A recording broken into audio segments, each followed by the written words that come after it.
Hello students. आज हम लोग बहुत ही इम्पोर्टेंट टॉपिक स्टार्ट करने वाले हैं। टॉपिक का नाम है the fundamental unit of life. Students, दो टर्म आपकी लाइफ में बहुत इम्पोर्टेंट है। एक तो लाइफ ही है और एक आपका है फंडामेंटल। स्टूडेंट्स, लाइफ चाहे ह्यूमन बींग्स की हो, चाहे किसी अदर एनिमल की हो, या प्लांट की हो, या माइक्रो ऑर्गेनिज्म की हो, लाइफ एग्जैक्टली क्या है और किन किन चीज़ों को हम लोग उसमें इंक्लूड करते हैं, फिर हम कहते हैं कि उस ऑर्गेनिज्म में लाइफ है, यानी कि वो लिविंग है। ये एक अलग टॉपिक है, इस पर हम लोग डिटेल में डिस्कस करेंगे। और उसमें हम लोग जो डिस्कस करेंगे वो ये रहेगा कि हमारी जो लाइफ प्रोसेस है वो क्या क्या होती है।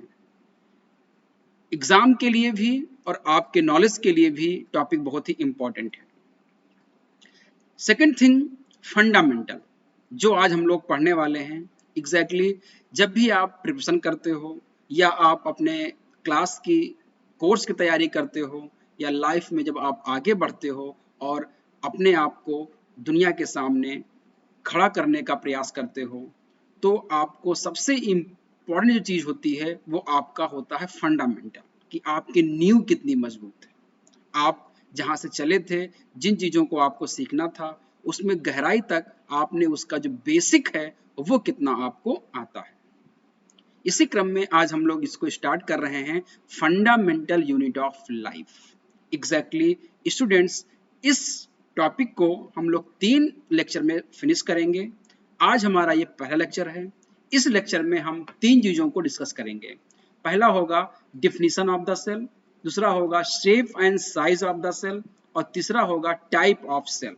3 चीज़ों को यहाँ पर हम डिस्कस करेंगे। स्टूडेंट्स, क्या कभी आपने सोचा है कि आप जिस घर में रहते हो वो घर घर क्यों कहलाता है? एक तो बात ये है स्टूडेंट्स कि घर इसलिए कहलाता है कि वो हम पूरे परिवार के माता पिता, भाई बहन, दादा दादी और जो लोग होते हैं, हम लोग उस घर में रहते हैं और वो घर कहलाता है। लेकिन एक चीज और आपको ध्यान देनी होगी कि घर जो होता है, एग्जैक्टली उसमें बहुत सारे कंपार्टमेंट्स भी होते हैं। जैसे रूम्स होते हैं, बेडरूम होता है, ड्राइंग रूम होता है, किचन होता है, लॉबी होती है, वरांडा होता है, बालकनी होती है, बाथरूम होते हैं। इन सब से मिलकर के क्या बना होता है? आपका हाउस या होम बना होता है, घर कह सकते हैं, बना होता है। और डीप में अगर हम जाएंगे तो आप पाएंगे कि ये सारी चीजें जो हैं, चाहे आपका बेडरूम हो या ड्राइंग रूम हो, एग्जैक्टली इनको एक सराउंडिंग के लिए, इनको एक शेप देने के लिए हम लोग क्या करते हैं? दीवार का यूज करते हैं, कि वॉल बनाते हैं। तो वॉल एग्जैक्टली क्या होता है? यही कमरों का निर्माण करते हैं, रूम्स का निर्माण करते हैं। और अगर हम रूम्स की बात करते हैं तो दीवालों से बने होते हैं। लेकिन स्टूडेंट्स, अगर हम बात करें कि दीवाल किसके बने होते हैं, तो अगर आप महसूस किया होगा, बनते हुए देखा होगा, या आपको बताया गया होगा कि जो दीवालें होती हैं वो ईंटों से बनी होती हैं। हम आपको ये बात क्यों बता रहे हैं? क्योंकि इसी कॉन्सेप्ट से आप समझ सकते हो कि हमारा जो शरीर है, जो है प्लांट हो या एनिमल हो, इनका जो शरीर है वो भी एक ब्रिक से ही बना हुआ है। एग्जैक्टली ब्रिक का मतलब यहाँ पर है कि उसी प्रकार की छोटी यूनिट से बना हुआ है। जैसे एक मकान में कई कमरे होते हैं, कमरे दीवालों से बने होते हैं और दीवालें ईंटों से बनी होती हैं। वैसे ही साइंटिस्ट ने जब रिसर्च किया, जब उन्होंने हमारी बॉडी को, प्लांट की बॉडी को स्टडी करना शुरू किया, तो ये पाया कि हमारी बॉडी एक सिंगल बॉडी नहीं है। इस बॉडी में बहुत सारे ऑर्गन्स हैं, जैसे हमारा हार्ट है, ब्रेन है, लीवर है, लंग्स है। ये सारे ऑर्गन्स मिल करके क्या करते हैं? बॉडी का निर्माण करते हैं। और डीप में अध्ययन किया गया तो पाया गया कि ये जो ऑर्गन्स हैं, ये भी कई प्रकार के टिश्यू से मिलकर के बने होते हैं। और डीप में अध्ययन किया गया तो ये पाया गया कि ये टिश्यू भी जो हैं वो छोटे छोटे कंपार्टमेंट से मिलकर बने हुए हैं, जिसको हम सेल कह सकते हैं या सेल कहते हैं। स्टूडेंट्स, यहाँ पर अगर हम कंपैरिजन करते हैं तो ये पाते हैं कि हाउस जो है वो कमरों से बना होता है, कमरे दीवालों से बनी होती हैं और दीवालें जो होती ईंट की बनी होती हैं। वैसे ही ह्यूमन बीइंग ऑर्गन से बना होता है, ऑर्गन्स टिश्यू से बने होते हैं और टिश्यू जो होते हैं वो अलग अलग सेल से बने होते हैं। इसको हम इस प्रकार से भी कह सकते हैं कि ये हमारा हाउस है स्टूडेंट्स, ये हाउस है। हाउस किससे मिलके बना होगा? रूम से बना होगा स्टूडेंट्स। रूम किससे मिलके बना होगा? वॉल से मिलके बना होगा। और वॉल किससे मिलके बना होगा स्टूडेंट्स? ब्रिक से मिलके बना होगा। सेम चीज अगर हम यहाँ पे कंपैरिजन करते हैं तो पाते हैं कि ये मान लीजिए कोई ऑर्गेनिज्म है, बॉडी है। बॉडी किससे मिलके बनी होती है? ऑर्गन्स से मिलके बनी होती है। ऑर्गन्स किससे मिलके बने होते हैं? टिश्यू से मिलकर के बने होते हैं और टिश्यू हमारे सेल से मिलकर के बने हैं। अब यहाँ पे कंपैरिजन अगर हम करते हैं तो ये पाएंगे स्टूडेंट्स कि हमारा जो हाउस को हम अपनी बॉडी से कंपैरिजन कर सकते हैं और हम सेल को अपने ब्रिक से कंपैरिजन कर सकते हैं। यानी कि अगर हमारे हाउस की फंडामेंटल यूनिट ब्रिक है तो हमारी बॉडी की फंडामेंटल यूनिट क्या है? सेल है। मींस हमारी बॉडी को स्ट्रक्चर कौन प्रोवाइड करता है? सेल प्रोवाइड करता है। जैसे हाउस को स्ट्रक्चर कौन प्रोवाइड करता है? ब्रिक प्रोवाइड करता है। तो अगर हम स्टूडेंट वॉल हाउस के बारे में यहाँ पे कहेंगे तो ब्रिक क्या है? स्ट्रक्चरल यूनिट ऑफ हाउस है। ऐसे ही सेल क्या है? स्ट्रक्चरल यूनिट ऑफ लाइफ है। लेकिन एक यहाँ पर डिफरेंस भी आपको हाउस के बारे में और सेल के बारे में यानी कि बॉडी के बारे में आपको समझना होगा। जैसे सेल ने क्या किया? सेल केवल स्ट्रक्चरल यूनिट ही नहीं है स्टूडेंट्स, सेल केवल हमारे शरीर का एक फ्रेमवर्क ही नहीं बनाती है जैसे हमारा हाउस ब्रिक के बने होते हैं। सेल क्या होती है? एग्जैक्टली जितने भी लिविंग प्रोसेस है, जीवित रहने के लिए, लिविंग रहने के लिए जो बायोकेमिकल रिएक्शंस की रिक्वायरमेंट होती है, लाइफ को कंटिन्यू रखने के लिए जो रिस्पिरेशन है, जो आपका एक्सक्रीशन है, जो आपका डाइजेशन है, ये सारी चीजें जो हो रही होती हैं ये सब बायोकेमिकल रिएक्शन के थ्रू होती हैं। बायोकेमिकल रिएक्शन के थ्रू होती हैं और ये बायोकेमिकल रिएक्शंस कहाँ पर होते हैं स्टूडेंट्स? सेल के अंदर होते हैं। तो इसीलिए सेल को एग्जैक्टली स्टूडेंट क्या कहा जाता है? स्ट्रक्चरल यूनिट तो है ही, साथ में लाइफ की क्या है? फंक्शनल यूनिट भी है। इसको और समझिए ऐसे, जैसे मान लीजिए कि एक ह्यूमन बीइंग है, वो डेड हो गया, मर गया। अब मरने के बाद उसका स्ट्रक्चर तो सेम रहता है, सेल तो कहीं चले नहीं जाते हैं, सेम बॉडी रहती है जब तक उसको जला नहीं दिया जाता है या उसको जमीन में दफना नहीं दिया जाता है, तब तक उसके सेल्स वैसे ही रहते हैं, स्ट्रक्चर बॉडी का सेम रहता है। डेड क्यों हुआ? क्योंकि उसके सेल के अंदर का जो फंक्शनल जो उसकी एक्टिविटी थी वो खत्म हो जाती है। यानी कि जब सेल फंक्शन करना स्टॉप कर देते हैं, जब सेल काम करना बंद कर देते हैं तो इंसान की डेथ हो जाती है। इसलिए स्टूडेंट्स क्या कहा जाता है कि सेल दोनों तरह से काम करता है। सेल किसी ऑर्गेनिज्म का स्ट्रक्चर भी बनाता है और उसके वर्क को यानी कि उसके फंक्शन को भी परफॉर्म करने का काम करता है। इस चीज को आपको ध्यान रखिएगा। हमारा जो हाउस है वो केवल स्ट्रक्चर करता है, फंक्शन कोई नहीं करता है। फंक्शन हमको करने होते हैं, बट सेल को दोनों काम दिए गए हैं। हमारी बॉडी का स्ट्रक्चर भी बनाता है और फंक्शन भी करता है। इसलिए अगर आपको डिफाइन करना हो व्हाट इज सेल तो आप कहोगे cell is the structural and functional unit of life. तो एक चीज तो यहाँ पर इसकी स्ट्रक्चरल यूनिट है क्योंकि ये क्या करती है? स्ट्रक्चर प्रोवाइड करती है। और सेकंड थिंग स्टूडेंट्स आपको जो जानना है दैट इज फंक्शनल यूनिट, क्योंकि ये हमारी बॉडी में क्या करती है? सेल लेवल पर फंक्शन को परफॉर्म करने का काम करती है। इतनी चीजें आपको क्लियर हो गई होंगी। अगर आपको कोई इसमें से पूछना हो, कोई कमेंट बॉक्स में आप डाल दीजिएगा। नेक्स्ट जो वीडियो आएगा उसमें हम आपको उसका आंसर प्रोवाइड कर देंगे, फिर हम नेक्स्ट वीडियो को स्टार्ट करेंगे। आगे हम लोग बढ़ते हैं। अब बात आती है स्टूडेंट्स, सपोज करिए कितना इंटरेस्टिंग है ये कि हम ये जब जान गए कि हमारी बॉडी सेल की बनी है, लेकिन हमको पहले से नहीं पता था। जब अर्थ पे लाइफ की ओरिजिन हुई, उसके करोड़ों वर्षों तक हमको ये नहीं पता था कि हमारी बॉडी किसकी बनी है। इसकी क्यूरियोसिटी भी लोगों में नहीं थी, क्योंकि हमको सेल को देखने के लिए हमारे पास कोई इंस्ट्रूमेंट नहीं था। सेल बहुत छोटे होते हैं, उनको हम अपने नेकेड आई से नहीं देख सकते हैं, और हमारे पास बहुत समय तक ऐसा कोई भी इंस्ट्रूमेंट नहीं था जिससे हम ये देख पाए कि हमारी बॉडी किस चीज से बनी हुई है। धीरे धीरे करते करते 1665 में, बहुत कम समय भी हुआ है, अगर हम अर्थ की ओरिजिन की बात करें कि अर्थ की ओरिजिन 4.6 मिलियन ईयर हो गए और बिलियन ईयर हो गए, और ह्यूमन बीइंग की अगर बात करें तो अभी 10,000 ईयर ही हुए हैं, 10,000 साल ही हुए हैं ह्यूमन बीइंग को धरती पर बर्थ के, उनको ओरिजिन के। और उसमें से हम बात करें तो 1665 में सबसे पहली बार एक साइंटिस्ट थे, उनका नाम क्या था, रॉबर्ट हुक। बहुत फेमस हो गए, इनको फादर ऑफ साइटोलॉजी कहा जाता है। बड़ा एक टर्म आप यहाँ पे ध्यान रख लो, साइटो।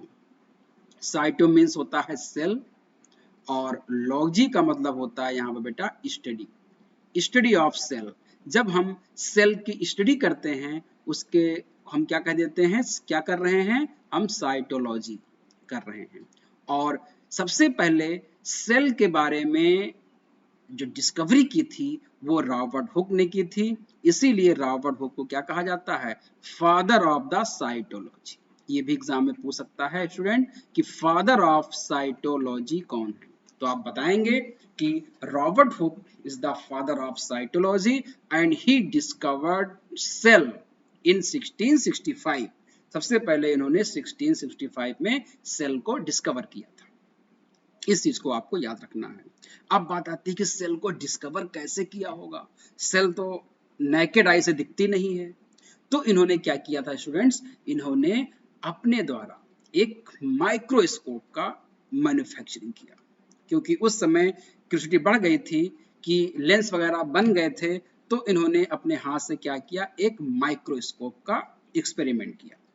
उन्होंने एक्सपेरिमेंट क्या किया कि जब उन्होंने माइक्रोस्कोप बनाया तो क्यूरियोसिटी थी कि इसमें कोई चीज हम देखें, तो लैब में उन्होंने क्या किया कि जो केमिकल्स की जो बॉटल होती हैं, उसका जो कैप होता है वो एग्जैक्टली कॉर्क का बना होता है। कॉर्क क्या होता है, जब आप और डीप में पढ़ेंगे प्लांट्स के बारे में तो आप पाएंगे प्लांट्स जो होते हैं उसकी जो ऊपरी जो लेयर होती है, उसके नीचे की जो लेयर होती है उसको कॉर्क कहा जाता है। एग्जैक्टली कॉर्क को हम बात करेंगे तो कॉर्क को हम कह सकते हैं डेड प्लांट सेल होता है। कॉर्क क्या होता है, डेड प्लांट सेल होता है, ये आप कह सकते हैं। कॉर्क क्या होता है, डेड प्लांट सेल होता है।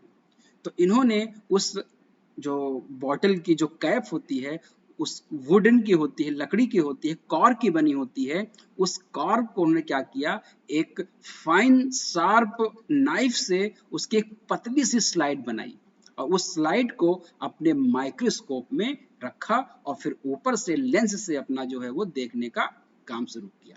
जब उन्होंने माइक्रोस्कोप से उस कॉर्क की स्लाइड को देखा तो उनको उस स्लाइड में हनी कॉम्ब लाइक स्ट्रक्चर दिखाई दिया। जैसे मधुमक्खी का छत्ता होता है, वैसे ही अलग अलग छोटे छोटे उनको कंपार्टमेंट दिखाई दिए। ये कंपार्टमेंट को इस तरह से उनको छोटे छोटे कंपार्टमेंट यहाँ पर उनको दिखाई देने लगे। ये छोटे छोटे उनको वहां पर क्या दिखाई दिए, कंपार्टमेंट दिखाई देने लगे। ये कंपार्टमेंट एग्जैक्टली जो दिखाई दिए, ग्रीक में जो लिटिल रूम होता है, लिटिल रूम होता है, उसको क्या कहा जाता है, सेलुला कहते हैं। क्या कहते हैं स्टूडेंट्स, सेलुला। सेलुला मीन्स होता है लिटिल रूम या लिटिल कंपार्टमेंट। बाद में इसी लिटिल रूम या सेलुला को क्या कहा गया, सेल कह दिया गया, और हिंदी में क्या कह देते हैं इसको स्टूडेंट्स, कोशिका कह देते हैं। क्या कह देते हैं, कोशिका। तो इन्होंने ही इसको सेलुला कहा था, लिटिल चैम्बर को। और अब यहाँ पे क्वेश्चन क्या बनेगा, कई प्रकार के क्वेश्चन बन सकते हैं। कि सबसे पहले सेल को किसने डिस्कवर किया, तो आप कहोगे सबसे पहले सेल को डिस्कवर किया रॉबर्ट हुक ने। कब किया? 1665 में किया। किस चीज से किया? तो सेल्फ डिजाइंड माइक्रोस्कोप, अपने द्वारा डिजाइन किए गए माइक्रोस्कोप से देखा। और किस में देखा? तो कॉर्क सेल में देखा। कॉर्क सेल कैसी होती है स्टूडेंट्स? तो डेड प्लांट सेल्स होती है। कॉर्क सेल कैसी होती है? डेड प्लांट सेल्स होती है। यानी कि सबसे पहले जो सेल देखी गई वो कैसी थी? वो डेड थी। लेकिन हम लोग कैसे हैं? लिविंग हैं। जितने भी प्लांट हैं, एनिमल हैं, माइक्रोब्स क्या हैं? सब लिविंग हैं।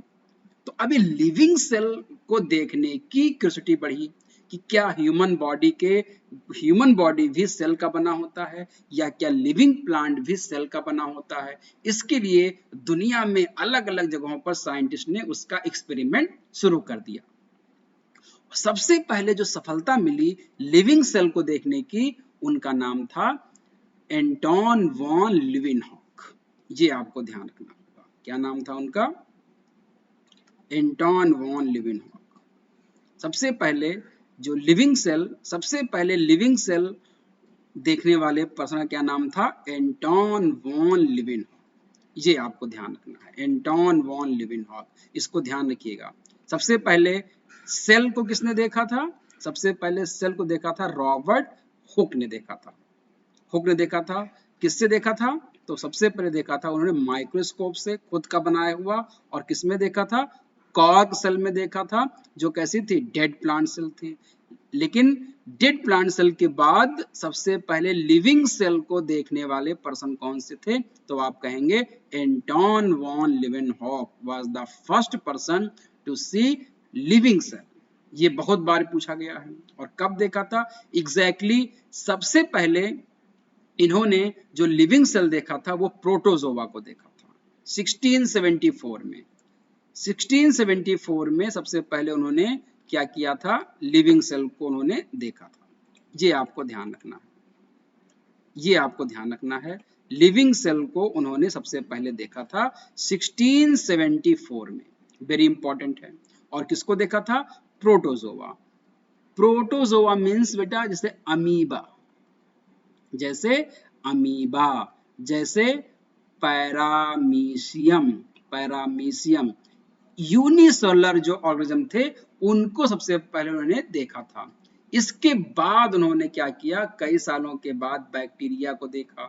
तो अब यहाँ पे पूछ सकता है कि इन्होंने किन किन चीजों को देखा होगा। तो एंटोन वॉन लीeuwenhoek ने व्हाइट ब्लड सेल्स को देखा। WBC की डिस्कवरी इन्होंने की। एंटोन वॉन लीeuwenhoek ने रेड ब्लड सेल्स RBC को देखा। एंटोन वॉन लीeuwenhoek ने ईस्ट सेल जो फंगी होते हैं यूनिसेलुलर उसको देखा।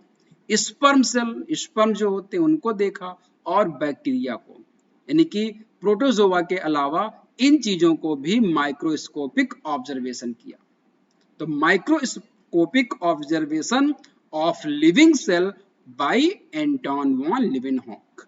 तो सबसे पहले 1674 में ये लिविंग सेल को माइक्रोस्कोप से देखने का शुरुआत हुई। यानी कि सेल नाम की कोई, लिविंग सेल नाम की कोई चीज है इस अर्थ पर इस दुनिया में, ये 1674 में क्लियर हुआ। इससे पहले इसकी जानकारी किसी को नहीं थी। इस चीज को आपको ध्यान रखना होगा। एंटोन वॉन लीeuwenhoek के बाद आप बात करेंगे, यानी कि अब आपको यहाँ पर समझ में आ गया होगा कि डिस्कवरी की अगर बात आएगी तो दो लोगों का नाम बड़े लेवल पर लिया जाएगा। एक हैं रॉबर्ट हुक, जिनको फादर ऑफ साइटोलॉजी कहा जाता है, क्योंकि इन्होंने सबसे पहले सेल को डिस्कवर किया था। लेकिन वो सेल कैसी थी? वो डेड सेल थी। तो लिविंग सेल किसने देखा? तो लिविंग सेल को देखा एंटोन वॉन लीeuwenhoek ने। कब देखा? 1674 में देखा। और सबसे पहले जिस सेल को देखा वो क्या था? That was protozoa, means amoeba या पैरामीशियम। इसके बाद लड़ी लग गई, लाइन लगा दिया उन्होंने। जो चीज मिलती थी उस चीज को उन्होंने माइक्रोस्कोप से देखना शुरू किया। ब्लड को देखा, WBC को देखा, RBC को देखा, ईस्ट को देखा, बैक्टीरिया को देखा, स्पर्म सेल को देखा। और फिर लाइन लगती चली गई, अलग अलग लिविंग सेल को देखने का पूरा एक सिलसिला बन गया। स्टूडेंट्स, आपको पता होगा, अगर आपने थोड़ी सी भी बायोलॉजी पहले से पढ़ी होगी सेल के बारे में, तो एक टर्म आता है न्यूक्लियस। एक न्यूक्लियस केमिस्ट्री में होता है, जहां पर जो एटम्स होते हैं, एटम के सेंटर में को हम लोग न्यूक्लियस कहते हैं, इसमें प्रोटॉन और न्यूट्रॉन होते हैं। इसके अलावा कुछ अदर्स जो है वो एंटी पार्टिकल्स वगैरह भी वहां पर होते हैं, और वो दोनों जो है स्ट्रॉन्ग न्यूक्लियर फोर्स से वहां पर जुड़े होते हैं। बट हम अगर बायोलॉजी की बात करते हैं, तो हमारी जो सेल होती है, हमारी जो सेल है, यानी कि जो फंक्शनल और स्ट्रक्चरल यूनिट है, उसके बीच में भी क्या होता है, एक स्फेरिकल स्ट्रक्चर होता है, जिसको हम लोग न्यूक्लियस कहते हैं। ये पूरे सेल को कंट्रोल करने का काम करता है। कुछ सेल में होता है, कुछ सेल में नहीं होता है, इसको हम लोग आगे डिस्कस करेंगे, किसमें न्यूक्लियस है, किसमें नहीं है। बट सबसे पहले न्यूक्लियस की जो डिस्कवरी की थी, वो रॉबर्ट ब्राउन ने की थी। ये भी इंपॉर्टेंट है, आपको जानना चाहिए कि न्यूक्लियस की डिस्कवरी किसने की थी, तो आप बताएंगे रॉबर्ट ब्राउन ने की थी, 1831 में की थी। ये तीन नाम आपको याद रखने हैं, बहुत इंपॉर्टेंट है। तीन नाम कौन कौन से?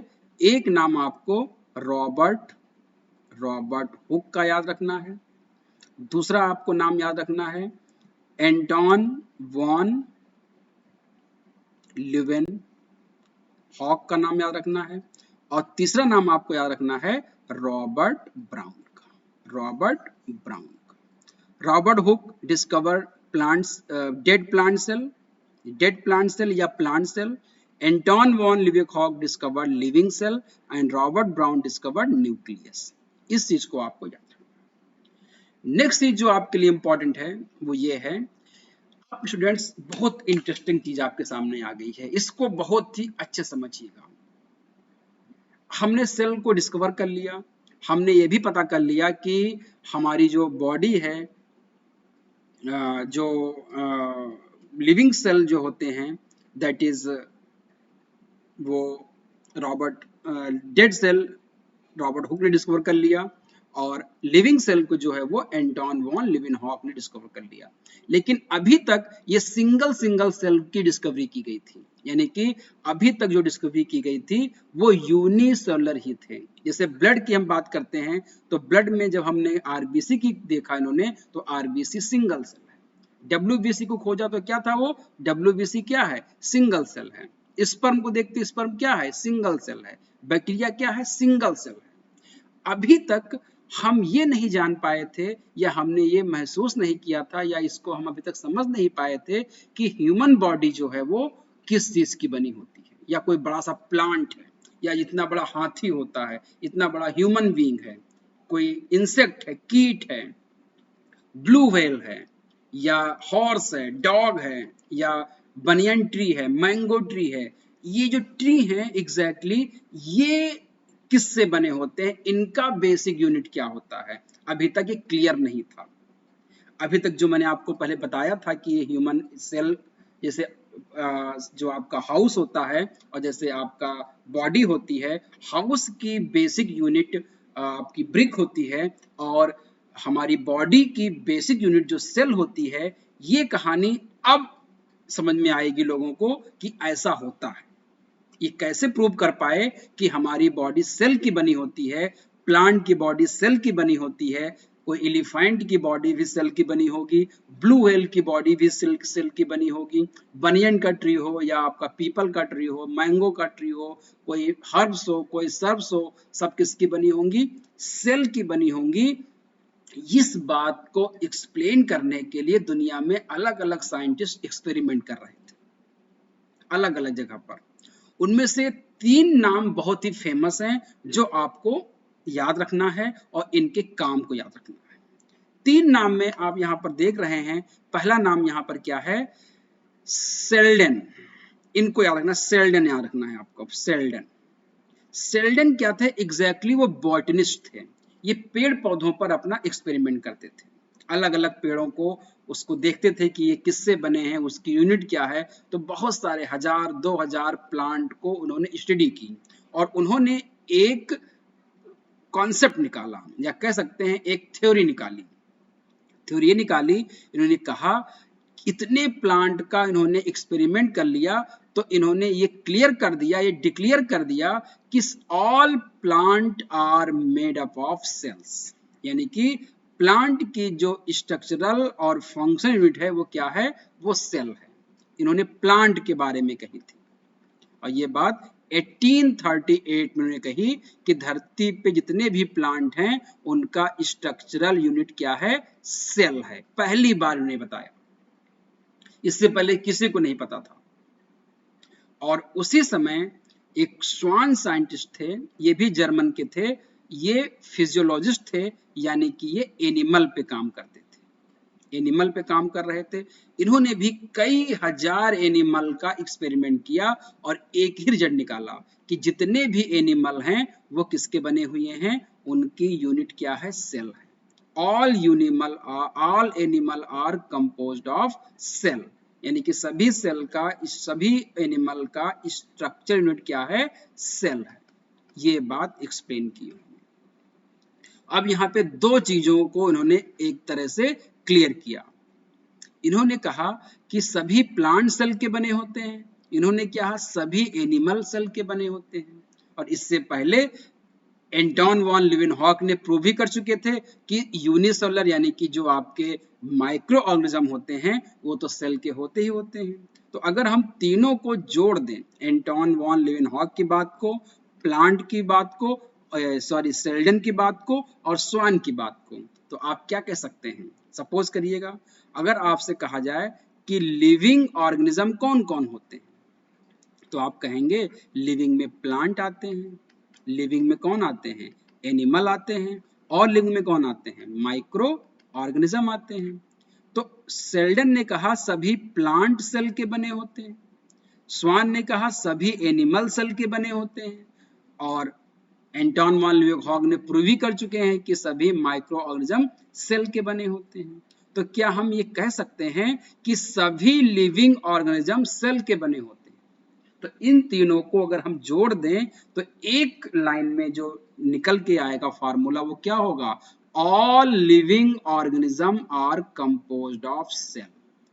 ऑल लिविंग का मतलब हो जाता है सभी प्लांट, सभी एनिमल और सभी माइक्रो ऑर्गेनिज्म। ये बात सेल्डन ने कही, ये बात स्वान ने कही, और ये बात किसने कही थी, एंटोन वॉन लीवेनहॉक ने कही थी। और इन दोनों ने एक चीज और कही, वो क्या कहा, cell is the fundamental unit of life, यानी कि structural and functional unit of life है, ये भी कह सकते हैं इसको। तो ये दो कॉन्सेप्ट जो है वो इनके द्वारा निकल करके आए कि सेल जो है वो लाइफ का फंडामेंटल यूनिट है, बहुत एक तरह से क्या है, मौलिक इकाई है। जैसे किसी भवन का, किसी बिल्डिंग का यूनिट ब्रिक, ईटा होता है, ईंट होता है, ऐसे ही जीवन का जो फंडामेंटल यूनिट है वो क्या है, सेल है। ये इन दोनों लोगों के थ्योरी से निकल करके आया, लेकिन अभी थ्योरी कंप्लीट नहीं हुई है मेरे दोस्त। क्यों नहीं हुई है, सपोज करिए कि एक ह्यूमन बीइंग है, मान लो कोई छोटा बच्चा है, कोई छोटा बच्चा है, मान लो अभी वो आज उसका जन्म हुआ है, इतना बड़ा है, 6 महीने बाद वो इतना बड़ा हो जाएगा, 6 साल बाद वो इतना बड़ा हो जाएगा, और 18 साल बाद, 19 साल बाद, 20 साल बाद वो क्या हो जाएगा, पूरा वो एक ग्रोथ हो जाएगी उसकी। अब यहाँ पर देख पा रहे हैं कि उसके साइज में क्या हो रही है, वृद्धि हो रही है, ग्रोथ हो रही है, बढ़ रहा है। अब सपोज करिए जितने सेल इसमें हैं क्या उतने सेल इसमें होंगे, नहीं साहब, इसमें सेल ज्यादा होंगे, इसके कंपैरिजन में इसमें सेल और ज्यादा हो जाएंगे, इसके कंपैरिजन में इसमें सेल और ज्यादा हो जाएंगे।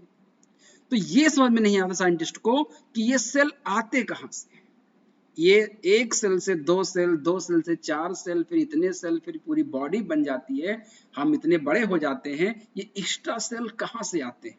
जबकि किसी भी लिविंग ऑर्गेनिज्म की जो स्टार्टिंग होती है वो हमेशा सिंगल सेल से होती है। सिंगल सेल से ये इतने बिलियंस ट्रिलियन सेल्स कहां से आ जाते हैं, इस चीज का एक्सप्लेनेशन सबसे पहले जो किया वो 1858 में विर्च्यू के द्वारा किया गया, विर्च्यू के द्वारा।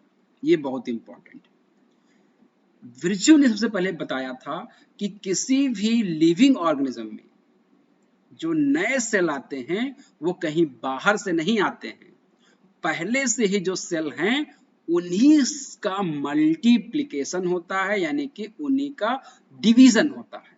तो 1 से 2 डिवाइड होते हैं, 2 से 4 डिवाइड होते हैं, 4 से 8 डिवाइड होते हैं, 8 से 16 डिवाइड होते हैं। इस तरह से वो लेयर पर लेयर क्या करते हैं, वो पूरे शरीर का निर्माण करते हैं। जैसे एक ईंट के बाद, जैसे जब भी आपको बिल्डिंग बननी होती है तो सबसे पहले एक ही ईंटा नींव में रखा जाएगा, उसके ऊपर एक ईंटा, उसके साइड में एक ईंटा, फिर उसके साइड में एक ईंटा, फिर उसके ऊपर ईंट की लेयर, फिर उसके ऊपर ईंट की लेयर। जैसे ईंट की लेयर बढ़ती चली जाती है, ऐसे ही हमारे शरीर में एक लेयर में सेल्स डिवाइड होते चले जाते हैं। ये एक प्रकार की बायोकेमिकल प्रोसेस होती है, लिविंग प्रोसेस होती है, और उससे नए सेल बनते चले जाते हैं। तो इन्होंने कहा कि all new sales comes from pre existing cells. सभी नए सेल जो होते हैं वो पहले से एग्जिस्टिंग सेल से ही आते हैं, कहीं बाहर से नहीं आते हैं। तो इन तीनों लोगों की बातों को जोड़ करके एक थ्योरी बना दी गई।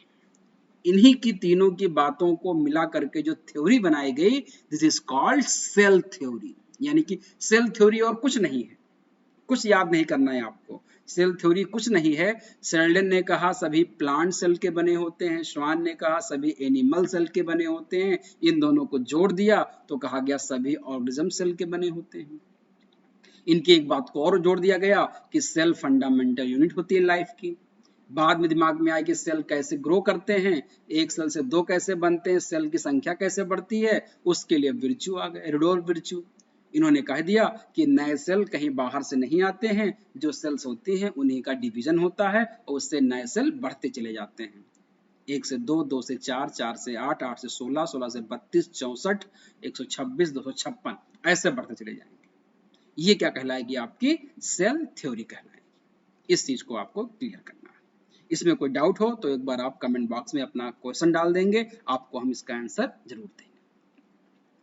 अब बात आती है कि लोगों के अंदर एक क्यूरियोसिटी बढ़ी कि ऑर्गेनिज्म तो सेल के बने होते हैं, बात समझ में आ गई, चाहे प्लांट हो या एनिमल हो या माइक्रो ऑर्गेनिज्म हो, सभी सेल के बने होते हैं।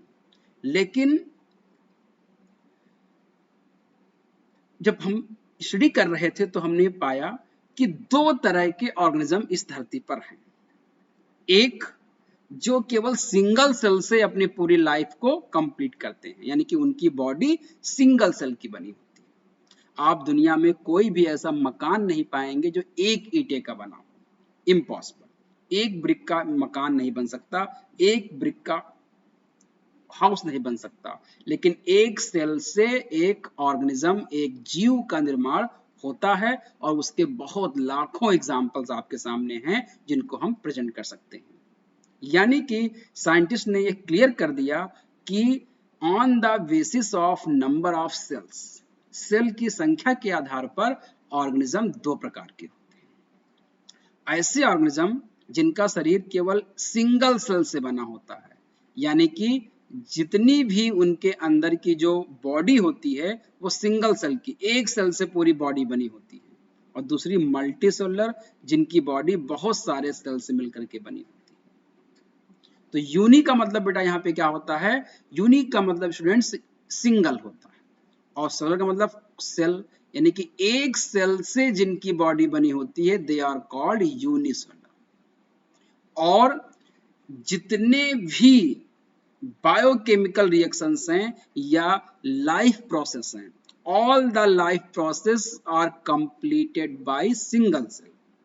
जो भी लाइफ प्रोसेस है वो सिंगल सेल के द्वारा ही कंप्लीट करते हैं, चाहे वो डाइजेशन हो, चाहे वो रिस्पिरेशन हो, चाहे वो एक्सक्रीशन हो, चाहे वो लोकोमोशन हो, हर चीज को वो एक सेल से ही परफॉर्म कर लेते हैं। शॉर्ट में समझने के लिए आपको बता देते हैं कि जैसे आपका अमीबा है, अमीबा एक सिंगल सेल का ऑर्गेनिज्म है, यूग्लिना एक सिंगल सेल का ऑर्गेनिज्म है, पैरामीशियम सिंगल सेल का ऑर्गेनिज्म है, बैक्टीरिया सिंगल सेल का ऑर्गेनिज्म है। ये आपको ध्यान रखना होगा। तो अगर आपसे पूछा जाए कि सिंगल सेल, एक सेल के कौन कौन से ऑर्गेनिज्म हैं, तो आप बता सकते हैं अमीबा, यूग्लिना और पैरामीशियम। ऐसे ही लाखों हैं, जैसे प्लाज्मोडियम हो जाता है, ट्रिपैनोसोमा हो जाता है, लीशमानिया हो जाता है, एंटमीबा जिंजीवैलिस हो जाता है, एंटमीबा हिस्टोलिटिका हो जाता है। बहुत सारी लिस्ट है उसकी, वो आप याद करते करते परेशान हो जाएंगे। लेकिन बेसिक जो एग्जाम्स में पूछे जाते हैं, अगर आपसे पूछा जाए कि सिंगल सेल के ऑर्गेनिज्म के एग्जाम्पल्स बताइए, तो आप बैक्टीरिया का नाम सबसे पहले सकते हैं। बैक्टीरिया सिंगल सेल का है, अमीबा सिंगल सेल का है, यूग्लिना सिंगल सेल का है और पैरामीशियम सिंगल सेल का है। इसको आपको ध्यान में रखना। ऐसे ही मल्टी सोलर, मल्टी मतलब क्या होता है? मल्टी मतलब होता है बहुत सारे, मैनी, सेलुलर मतलब सेल, यानी कि ऑर्गेनिज्म क्या है जो बहुत सारे सेल से मिलकर के बने होंगे, वो क्या कहलाएंगे? वो they are called multicellular. तो हमने बात किया यहाँ पे अमीबा, यूग्लिना, पैरामीशियम और बैक्टीरिया, ये क्या हो जाते हैं? ये यूनिसेलुलर हो जाते हैं। वहीं पे मल्टी सेलुलर की मतलब हो जाती है कि जिनका शरीर एक से अधिक करोड़ों अरबों कोशिकाओं से मिलकर के बने होंगे। अब यहाँ पे अगर हम कंपैरिजन करते हैं, इंसेक्ट के कंपैरिजन में ह्यूमन बॉडी में सेल की संख्या ज्यादा होगी। ह्यूमन बॉडी की कंपैरिजन में एक प्लांट जो होगा, बड़ा सा प्लांट, चाहे वो नीम का हो या आम का हो या बनियन का हो या पीपल का हो, उसमें सेल की संख्या क्या होगी? ज्यादा होगी। ये आप देख सकते हैं। तो कोई भी एनिमल हो, कोई भी एनिमल हो, प्रोटोजोआ को छोड़ करके, अमीबा को छोड़ करके, और ह्यूमन बींग्स है और प्लांट्स हैं, सभी मल्टी सेलुलर होते हैं। और जब ये मल्टी सेलुलर होते हैं, तभी सेल में कॉम्प्लेक्सिटी डेवलप हो जाती है और वहीं से अलग अलग वर्क को परफॉर्म करने के लिए अलग अलग टिश्यू का फॉर्मेशन, अलग अलग टिश्यू क्या करते हैं? अलग अलग ऑर्गन्स बनाते हैं। यानी कि जब हम बात करते हैं यहाँ पर बॉडी की, ऑर्गेनिज्म की जब बात करते हैं यहाँ पर, एग्जैक्टली ऑर्गेनिज्म, ऑर्गेनिज्म किससे बना होगा? ऑर्गन सिस्टम का बना होगा। ऑर्गन सिस्टम मीन्स बेटा क्या हो गया? जैसे ह्यूमन बीइंग की बात करते हैं तो हमारे में जैसे डाइजेस्टिव सिस्टम, जैसे रिस्पिरेटरी सिस्टम, जैसे एक्सक्रीटरी सिस्टम, जैसे नर्वस सिस्टम, तो ये ऑर्गन सिस्टम हो गए। और ऑर्गन सिस्टम किससे मिलके बने होते हैं? ऑर्गन से। जैसे हम बात करते हैं यहाँ पे रिस्पिरेटरी सिस्टम, आजकल रिस्पिरेशन को लेकर के काफी लोग परेशान हैं। कोविड-19 जो डिजीज है, ये पूरा पूरा आपका लंग्स पर अटैक करता है, रिस्पिरेटरी सिस्टम को डैमेज कर देता है। तो एग्जैक्टली रिस्पिरेटरी सिस्टम में आपके लंग्स आते हैं, ट्रैकिया आता है, ब्रोंकाई आता है, नोज आता है, ये सब मिल करके क्या करते हैं? रिस्पिरेटरी सिस्टम का निर्माण करते हैं। तो ऑर्गन्स किससे बने होते हैं? ऑर्गन्स एग्जैक्टली टिश्यू के बने होते हैं। और टिश्यू किससे बने होते हैं? सेल से बने होते हैं। तो ये जो हायरार्की हमारे स्टूडेंट्स है, वो किस चीज की है? ये हमारी हायरार्की, ये मल्टी सेलुलर की है। अगर हम बात करते हैं यूनिसेलुलर की, तो यूनिसेलुलर में केवल क्या होगा? ऑर्गेनिज्म होगा और सेल होगा। सेल, बीच में कुछ नहीं होता। जैसे अमीबा है, amoeba that is cell, not tissue, no organ, no organ system. Bacteria, no tissue, no organ, no organ system. Paramecium, no tissue, no organ, no organ system. But cell is common in both, cell दोनों में common है, इसीलिए cell क्या हो जाता है? Fundamental हो जाता है। क्योंकि लाइफ के लिए सबसे जो कॉमन यूनिट है, वो चाहे आपकी यूनिसेलुलर हो या मल्टीसेलुलर हो, उसके लिए जो कॉमन यूनिट है वो कौन सी है? वो सेल होती है। इस चीज को आपको समझना। इसके बाद हम लोग यहाँ पे डिस्कस करेंगे कि कौन कौन से यूनिसेलुलर विंग्स हो सकते हैं, कौन कौन से मल्टीसेलुलर। जैसे मैंने वहां पे एक्सप्लेन किया था, जैसे यहाँ पे एग्जांपल है ये बैक्टीरिया। एग्जैक्टली ये बैक्टीरिया जो है ये यूनिसेलुलर हो जाता है। अमीबा ये यूनिसेलुलर हो जाता है। ये आप बात करते हैं यहाँ पर पैरामीशियम, ये आपके मल्टीसेलुलर हो जाते हैं।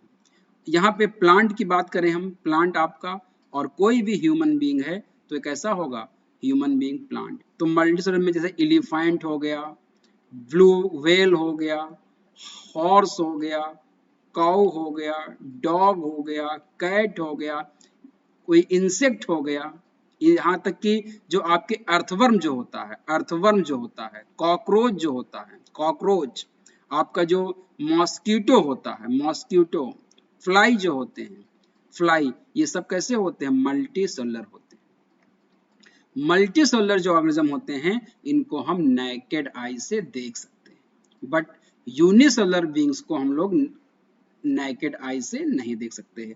अनएडेड आई के द्वारा हम इसको नहीं देख सकते हैं। इनको देखने के लिए हमको माइक्रोस्कोप की रिक्वायरमेंट होती है, बट मल्टी सेलुलर को देखने के लिए हमको, ऑर्गेनिज्म की बात मैं कर रहा हूँ, सेल को देखने की रिक्वायरमेंट होगी, बट मल्टी सेलुलर को देखने के लिए हमको हाथी को देखने के लिए हमको माइक्रोस्कोप नहीं चाहिए, ब्लू व्हेल को देखने के लिए हमको माइक्रोस्कोप नहीं चाहिए, लेकिन अगर हम उसके सेल को देखना चाहेंगे तो हमको उसके माइक्रोस्कोप की रिक्वायरमेंट है। इस चीज को आपको ध्यान में रखना है। नेक्स्ट चीज जो आपको ध्यान देनी है कि हम जो हमारी जो सेल्स हैं वो क्या एक तरह की होती है पूरी बॉडी में, सर से लेकर के पैर तक, प्लांट में ले लीजिए या किसी एनिमल में ले लीजिए, क्या सेल एक ही तरह के होते हैं? यानी कि ईंट जो होती है मकान में क्या एक तरह की होती है? ऐसा नहीं है। देखिए, आपने कभी महसूस किया होगा कि जिस तरह की हमको शेप देना होता है उस तरह से हम ईंट को क्या कर देते हैं, उसको शेप दे देते हैं। जिससे कि मान लो ट्रायंगल बनाना है तो ईंट को हम क्या करते हैं, ट्रायंगल में बना देते, काट तोड़ देते हैं। अगर हमको कोई सर्कल, कोई कर्व देना है तो कर्व देते समय क्या करते हैं, ईंट को हम कर्व की तरह चेंज कर देते हैं। अगर हमको कोई रेक्टेंगल बनाना है तो हम ईंट को क्या करते हैं, रेक्टेंगल का शेप दे देते हैं। यानी कि हमारी डिमांड या हमारी रिक्वायरमेंट के अकॉर्डिंग हम क्या करते हैं, जब हम ईंट का यूज करते हैं तो उसको अलग अलग शेप दे देते हैं। ऐसे ही लिविंग ऑर्गेनिज्म में क्या है कि जब हमारी बॉडी में अलग अलग ऑर्गन्स का निर्माण हो रहा होता है तो ऑर्गन्स के परफॉर्मेंस या उसके एक्टिविटी के अकॉर्डिंग उसके शेप में और साइज में चेंजेस किए जाते हैं। वो चेंजेस नेचुरल होते हैं। तो हम ये कह सकते हैं, या अगर आपसे पूछा जाए क्या सभी ऑर्गेनिज्म में सेल का साइज या शेप एक जैसा होता है, तो आप कहेंगे नहीं। शेप और साइज डिपेंड करता है उसकी परफॉर्मेंस के ऊपर। तो सेल जो होते हैं वो अलग अलग ऑर्गेनिज्म में वेरी करते हैं उनके शेप और साइज में। इस चीज को आपको समझना होगा। बहुत सारे जो सेल्स होते हैं वो ओवल शेप हो सकते हैं, बहुत सारे सेल ओवल शेप में होते हैं, ये स्फेरिकल हो गया। बहुत सारे कैसे होते हैं, ओवल शेप में होते हैं। बहुत सारे कैसे होते हैं, रेक्टेंगुलर शेप में होते हैं। बहुत सारे कैसे होते हैं, स्पिंडल शेप में होते हैं, ऐसे होते हैं, स्पिंडल शेप में होते हैं। और बहुत सारे क्या होते हैं, इरेगुलर होते हैं, यानी कि उनका कोई निश्चित शेप ही नहीं होता है। बहुत सारे क्या होते हैं, जैसे आपका WBC, वो इरेगुलर होगा, अमीबॉयड होगा, वो बार बार अपना शेप क्या करेगा, चेंज करता रहेगा। तो एग्जैक्टली हमारी बॉडी में जो स्मूथ मसल्स होती हैं, जो मसल्स होती हैं, वो एग्जैक्टली कैसी होती हैं, स्पिंडल शेप में होती हैं। इस तरह का अगर शेप है तो उसको हम लोग क्या कहते हैं बेटा, स्पिंडल शेप कहते हैं। क्या कहेंगे, स्पिंडल शेप कहेंगे। हमारी जो फैट सेल होती है, यानी कि जहां पे हमारा फैट स्टोर होता है, एडिपोज टिश्यू जिससे बने होते हैं, फैट सेल क्या बनाते हैं, एडिपोज टिश्यू बनाते हैं।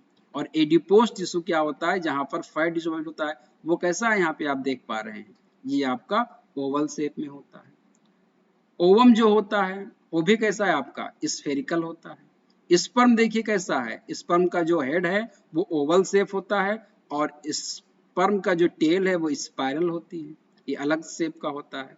बोन सेल देखिए यहाँ पर कैसी है, इरेगुलर शेप होती है। ऐसे ही आपकी जो WBC होती है वो इरेगुलर होती है। RBC आपकी कैसी होती है, ये कॉनकेव शेप में होती है, आपने देखा हो कॉनकेव शेप में होती है। और सबसे कॉम्प्लेक्स शेप जो होता है वो नर्व सेल का होता है।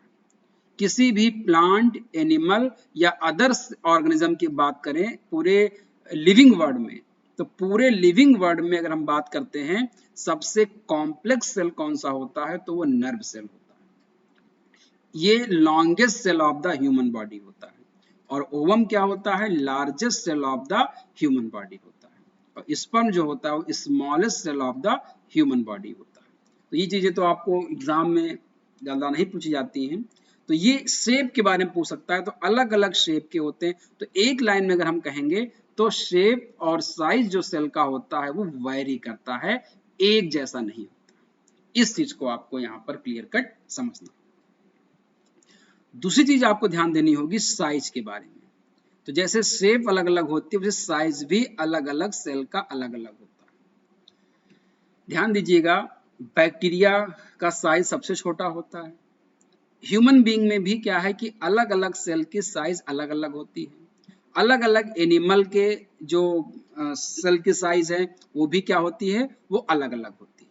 सेल की साइज की अगर हम बात करते हैं तो हमारी बॉडी में रेड ब्लड सेल्स जो होती है उसको हम मान सकते हैं कि सबसे छोटी मानी जाती है ओवम के बाद, सॉरी स्पर्म के बाद, और नर्व सेल को हम लोग सबसे लॉन्गेस्ट मान सकते हैं, सबसे लंबी मानी जाती है।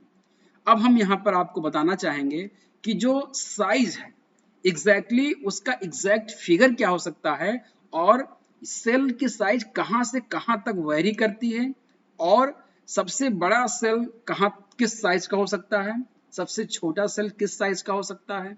इसको जानने के पहले दो चीजें आपको जानना बहुत जरूरी है। पहली चीज जानना जरूरी है कि एग्जैक्टली जो सेल है, जो दुनिया का सबसे छोटा सेल है, that is PPLO।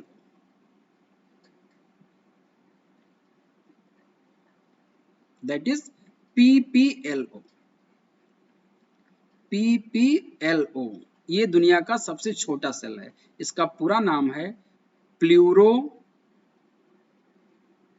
Mnemonic like organism, PPLO। इसको माइकोप्लाज्मा कहते हैं। ये smallest cell of the on earth है, सबसे छोटा सेल है ये। और सेकंड थिंग आपको ध्यान रखनी है वो आपका है ऑस्ट्रिच एग।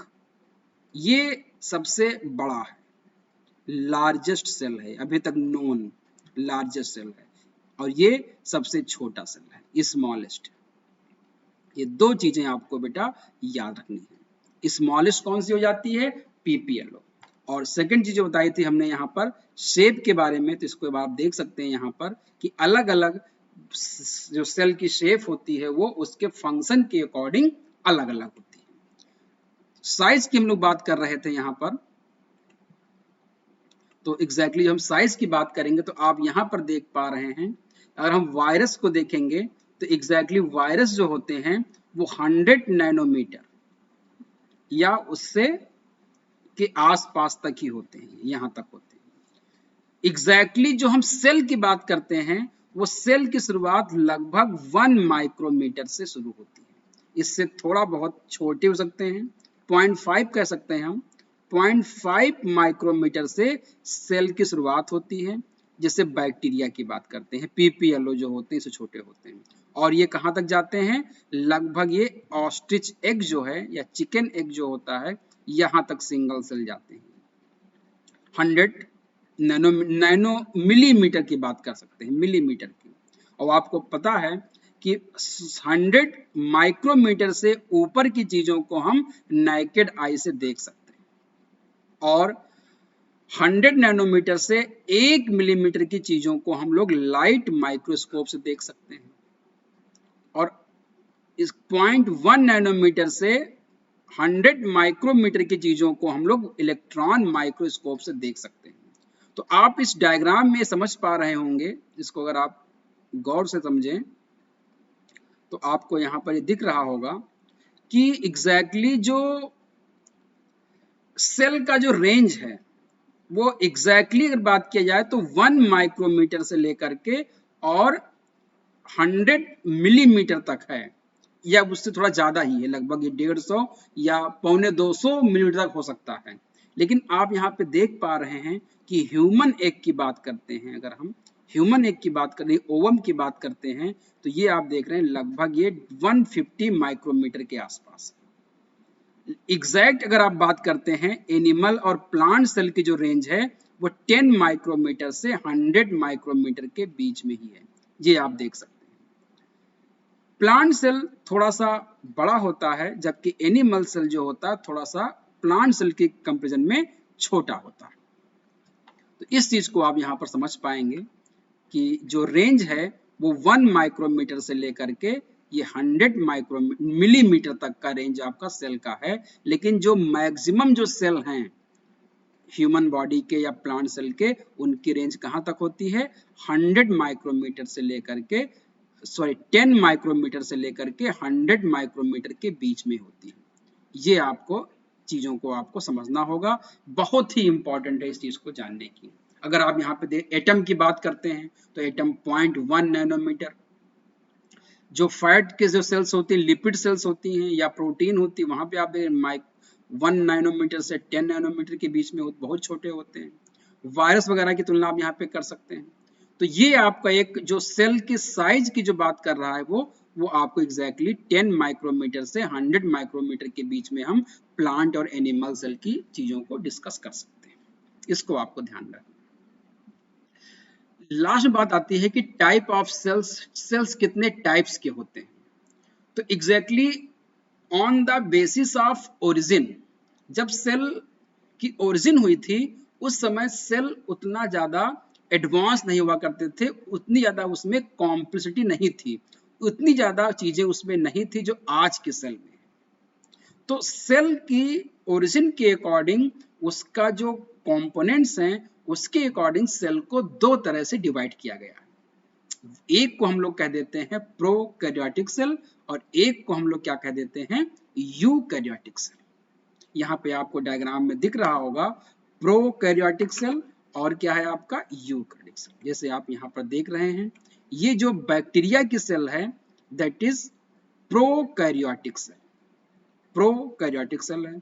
इसमें आप देखेंगे एक सेल वॉल होगी, कैप्सूल होगा, इसका खुद का डीएनए होगा, सेल मेम्ब्रेन होगा, सेल मेम्ब्रेन से एक बल्जिंग स्ट्रक्चर होगा, इसको मीजोसोम कहेंगे, राइबोसोम्स होते हैं, लिक्विड होता है उसको साइटोप्लाज्म कहते हैं, और मूवमेंट के लिए क्या होता है? फ्लैजेला होते हैं। वहीं पर हम बात करते हैं यहाँ पर दूसरे टाइप के सेल को, यूकैरियोटिक की बात अगर हम करते हैं एग्जैक्टली अगर आप यहाँ पर देखेंगे तो यूकैरियोटिक सेल दो तरह की होती हैं, एक प्लांट सेल और एक एनिमल सेल। प्लांट सेल आप देख पाएंगे कि ये एक तरह से कुछ हेक्सागोनल या रेक्टेंगुलर होते हैं, जबकि आपकी जो एनिमल सेल होते हैं वो कैसे होते हैं? वो स्फेरिकल होते हैं। प्लांट सेल एग्जैक्टली क्या होते हैं कि ये इसकी हम डिस्कस डिटेल में बाद में करेंगे, अभी आपको केवल ये जानना है कि सेल दो तरह के होते हैं, एक प्रोकैरियोटिक और एक यूकैरियोटिक। एग्जैक्टली दोनों में डिफरेंस क्या है? तो प्रोकैरियोटिक सेल्स जो होती हैं, प्रो मींस होता है प्रीमिटिव।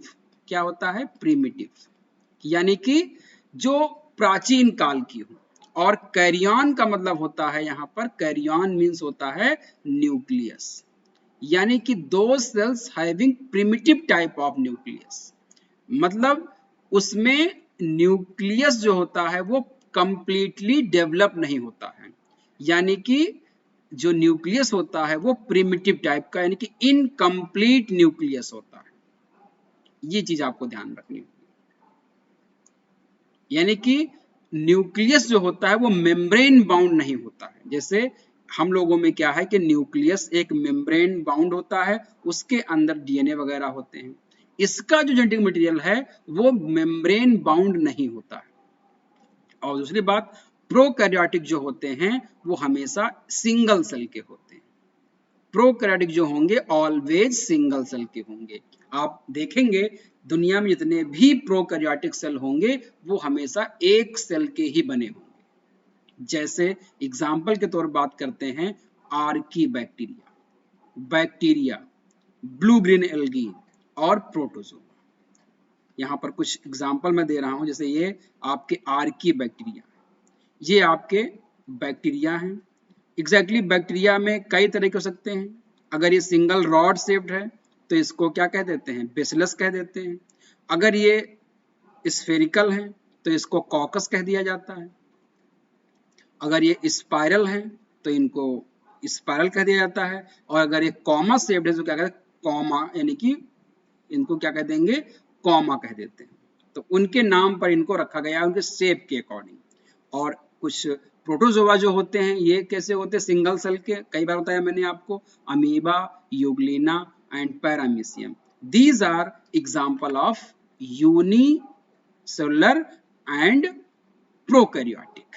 ये सभी एग्जाम्पल किसके हैं, यूनिसेलुलर एंड प्रोकैरियोटिक के, यानी कि इन सभी में न्यूक्लियस नहीं होता है। इसका जो जेनेटिक मटेरियल यानी कि जो डीएनए होता है वो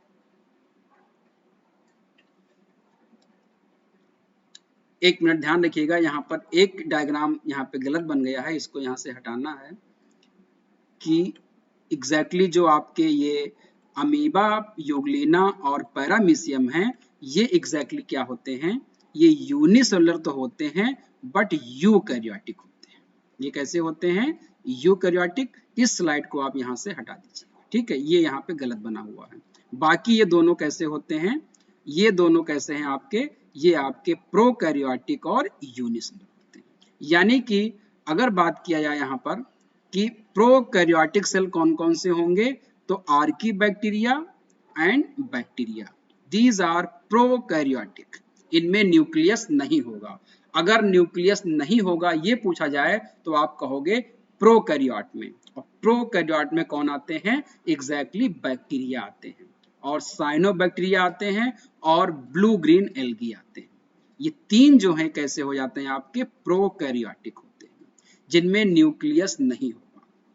एक चीज आपको यहाँ पे ध्यान रखना होगा कि अब जेनेटिक मटेरियल कहाँ पर होगा, तो सपोज ये बैक्टीरिया है, इस बैक्टीरिया में जहां पर इसका डीएनए होता है, जिस जगह पर लोकेटेड होता है, ये इसका हो गया डीएनए जो सर्कुलर होता है। और जहां पर डीएनए इसका होता है, जिस लोकेशन पे होता है, उस लोकेशन को क्या कहा जाता है, न्यूक्लियोइड कहा जाता है। ये बहुत इंपॉर्टेंट है, क्या कहा जाता है, न्यूक्लियोइड कहा जाता है। तो जहां पर डीएनए रखा होगा उस स्पेस को न्यूक्लियोइड कहते हैं, और डीएनए सर्कुलर होता है, जो बैक्टीरिया का यानी कि प्रोकैरियोट क्या होता है, जेनेटिक मटेरियल होता है। इसको आपको ध्यान रखना। लास्ट में आपका है यूकैरियोटिक। यू मीन्स होता है ट्रू, जो ट्रू, और कैरियन मीन्स क्या होता है बेटा, कैरियन मीन्स होता है न्यूक्लियस, यानी कि ऐसी सेल जिनमें न्यूक्लियस वेल डेवलप्ड हो, यानी कि जिनमें न्यूक्लियस प्रेजेंट हो, यानी कि ये सेल के अंदर न्यूक्लियस क्या हो, प्रेजेंट हो। ये इस तरह का न्यूक्लियस उसमें हो, न्यूक्लियर मेम्ब्रेन हो, और उसके अंदर न्यूक्लियोप्लाज्म हो, और इसके अंदर क्या हो, यहाँ पर एक न्यूक्लियोलस हो, और इसी के अंदर जो आपका क्या थ्रेड लाइक स्ट्रक्चर हो, इसको क्या कहते हैं, क्रोमैटिन। तो वेल डेवलप्ड न्यूक्लियस अगर है तो उसको क्या कहा जाएगा, यूकैरियोटिक कहा जाएगा। और ये जिसमें न्यूक्लियस होता है उसको एडवांस सेल कहा जाता है। हम लोगों में जो सेल होती है वो कैसी होती है, वो एडवांस सेल है। इसमें बहुत सारे मेम्ब्रेन बाउंड सेल ऑर्गेनेल्स पाए जाते हैं। यूकैरियोट में ही चाहे आपका माइटोकॉन्ड्रिया हो, क्लोरोप्लास्ट हो, आपका इंडोप्लाज्मेटिकुलम हो, गोल्जी बॉडी हो, प्लास्टिड हो, पेरोक्सिसोम हो, लाइसोसोम हो, these are present inside the eukaryotic cell. तो यूकैरियोटिक सेल बहुत एडवांस सेल हो जाती है। जितने भी प्लांट हैं, हायर प्लांट, जितने भी एनिमल हैं, और जो भी आपके प्रोटोजोआ हैं, चाहे अमीबा, पैरामीशियम, यूग्लिना, ये सब जो होते हैं, इन सब में जो सेल पाई जाती है वो कौन सी होती है, वो यूकैरियोटिक सेल होती है। All living organism both unicellular. तो अब पूछा जाए कि यूनिसेलुलर यूकैरियोटिक कौन होते हैं, तो आप कहेंगे यूनिसेलुलर यूकैरियोटिक प्रोटोजोआ होते हैं। कौन होते हैं, प्रोटोजोआ होते हैं। जैसे amoeba, paramecium, euglena, these are protozoa, and इनमें सेल कैसी होती है, यूनिसेलुलर यूकैरियोटिक। और मल्टी सेलुलर यूकैरियोटिक कौन होते हैं? मल्टी सेलुलर यूकैरियोटिक से हम हो गए, हम मतलब ह्यूमन बीइंग हो गया, एलिफेंट हो गए, सारे प्लांट हो गए, ये कैसे हैं? ये सब मल्टी सेलुलर। तो कोई भी इंसेक्ट है, इंसेक्ट की बात हो जाए, व्हेल की बात हो जाए, प्लांट की बात हो जाए, यहाँ पर जेली फिश की बात हो जाए, यानी कि जो भी पानी में जो जीव रहते हैं, फ्लावर की बात हो जाए या किसी एनिमल की बात हो जाए, ये सब कैसे हैं? These are multicellular eukaryotic. इसके सेल में भी न्यूक्लियस होगा, हमारे में भी होता है, ब्लू व्हेल में भी होता है, फ्लावर में भी होता है, जेली फिश में भी होता है और प्लांट भी होता है। इन सभी के सेल में क्या होगा? न्यूक्लियस होता है। तो न्यूक्लियस अगर है सेल में तो वो क्या कहलाएगा? यूकैरियोटिक कहलाएगा, जैसे सभी प्लांट, सभी एनिमल और सभी प्रोटोजोआ। और अगर न्यूक्लियस नहीं है तो वो क्या कहलाएगा? प्रोकैरियोटिक, जैसे बैक्टीरिया, साइनोबैक्टीरिया और ब्लू ग्रीन एल्गी। इसको आपको ध्यान रखना होगा। लास्ट में हम लोग देख लेते हैं difference between prokaryotic and eukaryotic cell at a glance. Difference between prokaryotic and eukaryotic cells. तो प्रोकैरियोटिक बताया हमने कि इसका साइज छोटा होता है, इसका साइज बड़ा होता है। प्रोकैरियोटिक का साइज लगभग 1 से लेकर के 10 मिलीमीटर हो सकता है और इसका 5 से 100 मिलीमीटर हो सकता है, उससे ज्यादा भी हो सकता है। जैसे ऑस्ट्रिच का एग। न्यूक्लियस नहीं होता है, इसमें न्यूक्लियस होता है। इसमें सिंगल क्रोमोसोम होता है जिसको, और वो सर्कुलर होता है, उसको हम क्रोमोसोम भी नहीं कह सकते हैं, क्या कह सकते हैं उसको? जेनेटिक मटेरियल कह सकते हैं। इसमें कई सारे क्रोमोसोम हो सकते हैं, जैसे ह्यूमन बीइंग में 46 क्रोमोसोम होते हैं। और डीएनए कैसा इसका होता है आपका? इस आपका जो है वो डबल हेलिकल होता है। न्यूक्लियस इसमें नहीं होता है। न्यूक्लियस की जगह पे यहाँ पर क्या होता है? न्यूक्लियोइड होता है। क्या होता है? न्यूक्लियोइड होता है। जबकि इसमें न्यूक्लियस प्रेजेंट होता है, वेल डेवलप होता है। मेम्ब्रेन बाउंड सेल ऑर्गेनेल्स इसमें नहीं होते हैं, इसमें प्रेजेंट होते हैं, जैसे आपका माइटोकॉन्ड्रिया हो गया, प्लास्टिड हो गया, इंडोप्लाज्मिक रेटिकुलम हो गया, गोल्गी एपेटस हो गया, लाइसोसोम हो गया, ये सब इसमें प्रेजेंट होते हैं। सेल डिवीजन होता है, वो फिजन के द्वारा होता है और बडिंग के द्वारा होता है। जबकि यूकैरियोट में जो सेल डिवीजन होता है वो माइटोटिक होता है। माइटोटिक मतलब होता है कि सेल मल्टीप्लाई करते हैं, जब एक सेल से 2 सेल बनती है उसको माइटोटिक कहते हैं, जो सोमैटिक सेल में होता है। इसको आगे हम डिस्कस करेंगे डिटेल में। और मियोटिक का मतलब होता है जब स्पर्म और ओवम बनते हैं, उसमें एक सेल से 4 सेल बनते हैं, जिसको कहा जाता है माइटोटिक सेल। इन चीजों को हम लोग आगे और एक्सप्लेन करेंगे। आज हम लोग यहीं पर इसको फिनिश करते हैं और नेक्स्ट क्लास में हम लोग सीखेंगे कि सेल जो होता है वो, उसमें कौन कौन से सेल ऑर्गेनेल्स होते हैं और उनके फंक्शन क्या होते हैं, और प्लांट सेल और एनिमल सेल में डिफरेंस क्या होता है। आज के लिए इतना ही, फिर हम लोग मिलेंगे नेक्स्ट वीडियो में। तब तक के लिए थैंक यू। आप लोग अच्छे से पढ़ाई कीजिए। Good night.